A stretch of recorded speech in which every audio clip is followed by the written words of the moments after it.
ओम शांति। 22 अगस्त 2026। बाप दादा के मधुर महावाक्य। मीठे बच्चे, विशाल बुद्धि बन, बड़ों बड़ों की ओपिनियन ले, अनेक आत्माओं का कल्याण करो। उनसे हॉल आदि लेकर खूब प्रदर्शनियां लगाओ। प्रश्न: अभी तुम्हें कौन सी स्मृति आई है जिसका सिमरन करो तो कभी दुखी नहीं होंगे? उत्तर: अभी स्मृति आई कि हम पूज्य राव थे, फिर रंक बने। अब फिर से बाबा हमें राव अर्थात राजा बना रहे हैं। बाबा अभी हमें सारे विश्व का समाचार सुनाते हैं। हम वर्ल्ड की हिस्ट्री ज्योग्राफी को जान गए हैं। इन्हीं स्मृतियों का सिमरन करते रहो तो कभी अपने को दुखी नहीं समझेंगे, सदा खुश रहेंगे। गीत: नयनहीन को राह दिखाओ प्रभु। ओम शांति। मीठे मीठे सिकिलधे रूहानी बच्चों ने गीत सुना। बच्चे समझते हैं कि बाप को मिलना व बाप से वर्षा लेना बहुत सहज है। गाया भी जाता है बाप से 1 सेकंड में जीवन मुक्ति का वर्षा मिलता है। जीवन मुक्ति माना सुख शांति संपत्ति आदि का वर्षा। अब जीवन मुक्ति और जीवन बंध 2 अक्षर हैं। बच्चे जानते हैं इस समय भक्ति मार्ग और रावण राज्य के कारण सब जीवन बंध में है। बाप आकर बंधन से मुक्त करते हैं, वर्षा देते हैं। जैसे बच्चा जन्मा और माँ बाप मित्र संबंधी आदि समझ जाते हैं, वारिस पैदा हुआ। जैसे यह समझना सहज है, वैसे वह भी सहज है। बच्चे कहते हैं, बाबा कल्प पहले मिसल आप हमको आकर मिले हो, आपसे ही सहज वर्षा पाने का रास्ता मिला है। यह तो हर एक जानते हैं, नई सृष्टि का रचयिता भगवान ही है। वह हमको भटकने से बचाते हैं। कल भक्ति करते थे, आज बाप से सहज ज्ञान और राजयोग का रास्ता मिला है। बच्चे अपना अनुभव सुनाते हैं कि हमने बी के द्वारा सुना कि 2 बाप हैं, यह सिवाय तुम्हारे और कोई मुख से कह न सके कि 2 बाप हैं। तुम्हारी हर एक बात वंडरफुल है। अभी स्मृति में आता है, जो यहाँ के होंगे उनको झट स्मृति में आ जाएगा। हाँ, स्मृति में आए हुए को भी माया कोई समय जोर से थप्पड़ लगाए विस्मृत कर देती है। इसमें बच्चों को बड़ा खबरदार रहना है। स्मृति तो बाप ने दिलाई है, पवित्रता का कंगन भी पूरा बांधना है। रक्षा बंधन का रहस्य क्या है, सो तो अभी तुम जानते हो। किसने यह प्रतिज्ञा कराई है? काम तो महाशत्रु है। बाप कहते हैं, मेरे साथ प्रतिज्ञा करो कि कभी भी पतित नहीं बनूंगा और मुझे याद करते रहो, तो आधा कल्प के पाप जलकर खत्म हो जाएंगे। बाप गारंटी करते हैं, परंतु यह तो बच्चे समझते भी हैं। बाप गारंटी करते, यह तो बात ठीक है ना। सोनार गारंटी भी क्या करेंगे कि हम पुराने जेवर को नया बनाएंगे। उनका तो यह काम ही है। आग में डालने से जरूर वह सच्चा सोना बन ही जाएगा। तो बाप समझाते हैं, आत्मा में भी खाद पड़ी है। कैसे सतो रजो तमो में आते हैं, यह बहुत सहज है। चित्र भी इसलिए बनाए हैं कि इस पर सहज समझा सके। यूनिवर्सिटी कॉलेजेस आदि में भी नक्शे होते हैं ना अनेक प्रकार के। तुम्हारे भी ये नक्शे हैं। तुम अभी अच्छी रीति किसको समझा सकते हो? ज्ञान सागर पतित पावन बाप ही आकर यह रास्ता बताते हैं, और कोई पतित को पावन बना न सके। नयनहीन दुखी मनुष्य हैं। तुम बच्चे जानते हो, पहले 2 युगों में दुख होता नहीं, ना भक्ति होती है, वह है ही स्वर्ग। भारत के इस समय के मनुष्यों का और भारत के प्राचीन मनुष्यों का कॉन्ट्रास्ट है ना। परंतु यह और कोई समझते नहीं। कितनी पूजा चलती है, जितना जितना जो साहूकार होते हैं उतना देवी देवताओं को अच्छे जेवर पहनाते हैं। बाबा खुद अनुभवी है। बॉम्बे में लक्ष्मी नारायण का जो मंदिर है, उनके ट्रस्टी ने लक्ष्मी नारायण के लिए हीरों का हार बनवाया था। बाबा को उस ट्रस्टी का नाम भी याद है। पहले शिव बाबा का मंदिर बनाया तो उनको बहुत सजाया, फिर देवताओं का बनाया तो लक्ष्मी नारायण आदि को भी कितने जेवर पहनाए। उस समय कितना धन होगा। मोहम्मद गजनवी कितने ऊंट भरकर ले गए। भारत में कितना अथाह धन था। अभी तुम यथार्थ रीति समझते हो। हमारा भारत क्या था। हमारे भारत में कुबेर का खजाना था। हीरे जवाहरों के मंदिर बनाते थे। अभी वह चीजें हैं नहीं, सब लूट कर ले गए। अभी तो क्या हाल हुआ है। तुम ही पूज्य राव थे, फिर तुम ही 84 जन्म ले पूरे रंक बने हो। ऐसी ऐसी बातें घड़ी घड़ी सिमरन करनी चाहिए, तो फिर कभी भी तुम अपने को दुखी नहीं समझेंगे। दिल में सिमरन करते रहेंगे, हम बाबा से क्या ले रहे हैं। बाप आकर हमको सारे विश्व का समाचार सुनाते हैं। यह वर्ल्ड की हिस्ट्री ज्योग्राफी कोई भी जानते नहीं। तुम जानते हो, पहले एक धर्म, एक राज्य, एक ही मत, एक भाषा थी। सभी सुखी थे। पीछे ये आपस में लड़ने झगड़ने लगे और भारत टुकड़ा टुकड़ा होने लगा। पहले ऐसे नहीं था। वहाँ कोई भी किस्म का दुख नहीं था। बीमारी का नाम निशान नहीं था। उसका नाम ही है स्वर्ग। तुमको अपनी स्मृति आई है। बरोबर कल्प कल्प हमको विस्मृति होती है, फिर स्मृति में आता है। पहली एकज भूल हुई है, जो रचता और रचना को भूल गए। अभी तुम आदि मध्य अंत को जानते हो। सतयुग में भी यह नॉलेज नहीं होगी तो फिर परंपरा कैसे चल सकती। उस समय मुख्य तो राजे लोग ही होते हैं। ऋषि मुनि थोड़े ही होते हैं। वे द्वापर से आते हैं।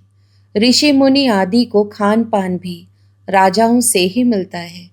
राजाएं संभाल करते हैं, क्योंकि फिर भी संन्यास करते हैं ना।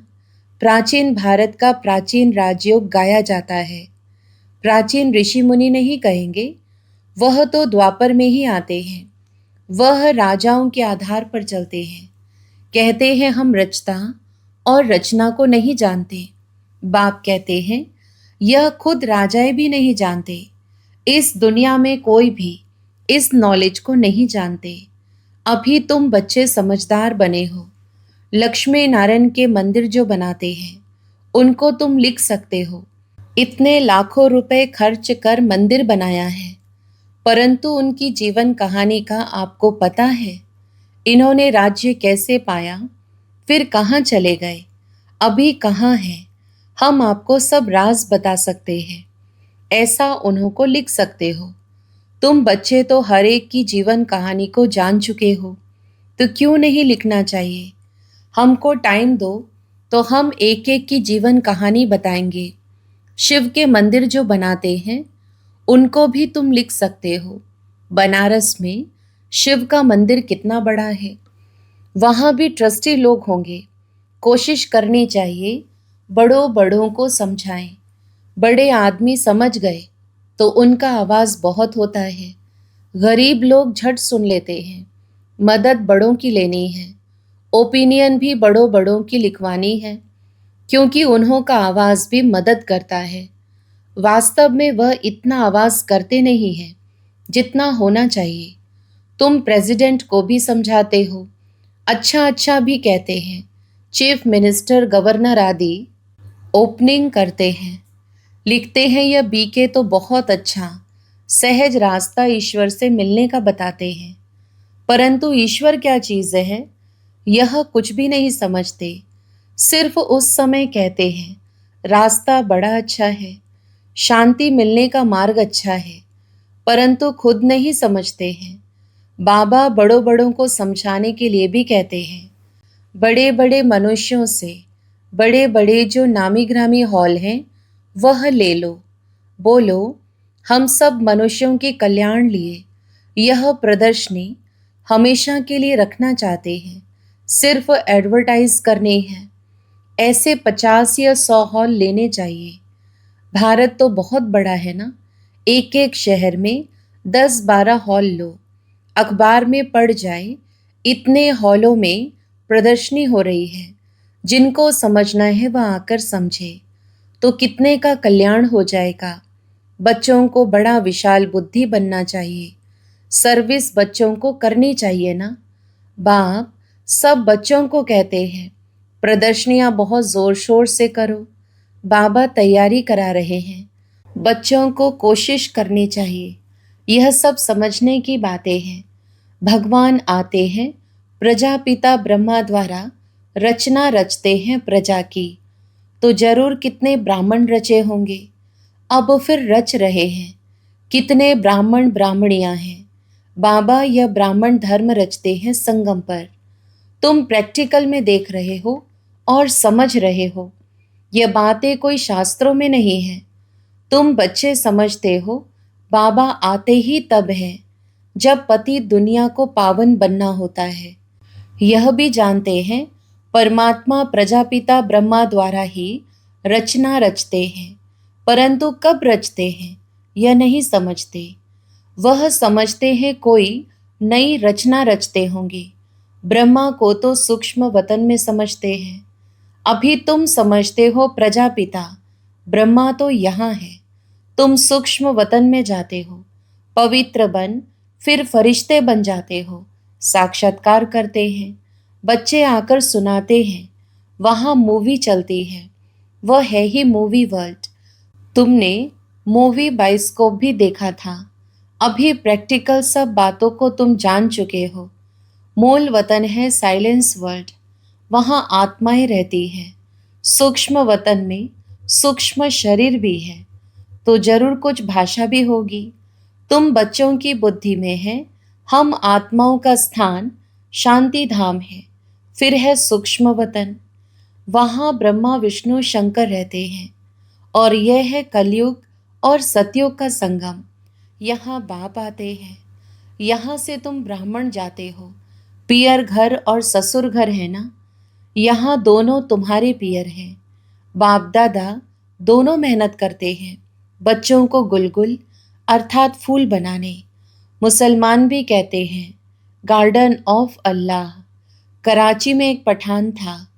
वह सामने खड़ा होता था, देखते देखते गिर पड़ता था। पूछा जाता था तो कहता था हम खुदा के बगीचे में गया, खुदा ने फूल दिया। अब उनको ज्ञान तो था नहीं। अभी तुम समझते हो बगीचा किसको कहा जाता है। यह है कांटों का जंगल और वह है फूलों का बगीचा। तुम्हारी बुद्धि में सारा राज है। सतयुग क्या है, कलयुग क्या है, तुमको बहुत खुशी होनी चाहिए। सारा चक्र तुम्हारी बुद्धि में है। विस्तार तो इनका बहुत है। तुम्हारी बुद्धि में कितना शॉर्ट में बैठा हुआ है। तुम बच्चों ने रचता बाप द्वारा रचता और रचना को जाना है। ब्रह्मा को रचता नहीं कहेंगे, रचता एक है, बलिहारी भी एक की है। पहले पहले रचना ब्रह्मा की है, फिर कहेंगे श्री कृष्ण की। ब्रह्मा तो है, ब्राह्मण भी जरूर चाहिए। पांडवों को ब्राह्मण नहीं समझेंगे। ब्रह्मा द्वारा ब्राह्मण चाहिए। यह है रूहानी यज्ञ। इसको स्पिरिचुअल नॉलेज कहा जाता है। रूहों को वही बाप ज्ञान देंगे।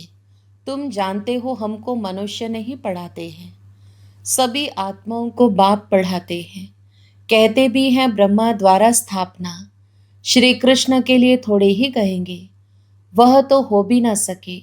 ब्रह्मा द्वारा स्थापना कौन कराते हैं? क्या श्री कृष्ण? नहीं, परमपिता परमात्मा। विष्णु द्वारा पालना। ब्रह्मा और विष्णु का कितना पार्ट है।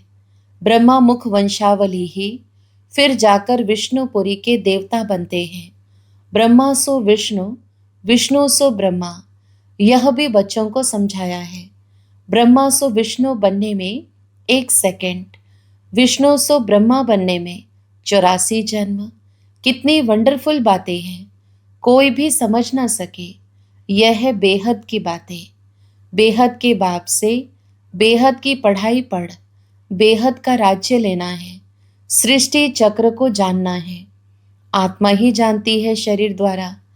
ऐसे नहीं कि शरीर नॉलेज लेता है आत्मा द्वारा, नहीं, आत्मा नॉलेज लेती है। तुमको कितनी खुशी है, यह आंतरिक गुप्त खुशी होनी चाहिए। पढ़ाई के संस्कार आत्मा में है, दुख भी आत्मा को होता है। कहते हैं हमारी आत्मा को दुखी मत करो। बच्चों को अब कितनी रोशनी मिल रही है, तुमको खुशी रहती है। सागर से रिफ्रेश हो, बादलों को मिलकर वर्षा बरसानी है। आपस में मिलकर प्रदर्शनी आदि तैयार करने में मदद करो। शौक होना चाहिए, सर्विस, सर्विस और सर्विस। अच्छा, मीठे मीठे सिकीलधे बच्चों प्रति माता पिता बाप दादा का याद प्यार और गुड मॉर्निंग। रूहानी बाप की रूहानी बच्चों को नमस्ते। हम रूहानी बच्चों के भी रूहानी माता पिता बाप दादा को याद प्यार, गुड मॉर्निंग और नमस्ते। धारणा के लिए मुख्य सार। पहला, बाप द्वारा मिली हुई नॉलेज का सिमरण कर अपार खुशी में रहना है। विशाल बुद्धि बन जोर शोर से सर्विस करनी है। दूसरा, बाप द्वारा जो स्मृति मिली है उसे विस्मृति में नहीं लाना है। पवित्र रहने की जो बाप से प्रतिज्ञा की है उसे पूरा निभाना है। वरदान, न्यारेपन के अभ्यास द्वारा फरिश्ते रूप का साक्षात्कार कराने वाले निरंतर सहज योगी भवा। स्पष्टीकरण, जैसे कोई भी वस्त्र धारण करना व न करना अपने हाथ में होता है, ऐसा अनुभव इस शरीर रूपी वस्त्र में हो। जैसे वस्त्र को धारण करके कार्य किया और कार्य पूरा होते ही वस्त्र से न्यारे हुए, शरीर और आत्मा दोनों का न्यारापन चलते फिरते अनुभव हो, तब कहेंगे निरंतर सहज योगी। ऐसे डिटैच रहने वाले बच्चों द्वारा अनेक आत्माओं को फरिश्ते रूप और भविष्य राजपद के साक्षात्कार होंगे। अंत में इस सर्विस से ही प्रभाव निकलेगा। स्लोगन, संगम का 1 सेकंड भी व्यर्थ गवाना अर्थात 1 वर्ष गवाना। अव्यक्त इशारे, अपवित्रता के बीज को भी समाप्त कर संपूर्ण स्वच्छ अर्थात पवित्र बनो। ब्राह्मण जीवन का जो आंतरिक वर्षा सदा सुख स्वरूप, शांत स्वरूप, मन की संतुष्टता है, उसका अनुभव करने के लिए मनसा की पवित्रता चाहिए। जमा करने की विधि है मनसा वाचा कर्मणा पवित्रता। फाउंडेशन पवित्रता है। सेवा में सफलता का आधार भी पवित्रता है। संकल्प व बोल में और कोई भी भाव मिक्स नहीं हो। भाव में भी पवित्रता, भावना में भी पवित्रता हो। अच्छा, ओम शांति।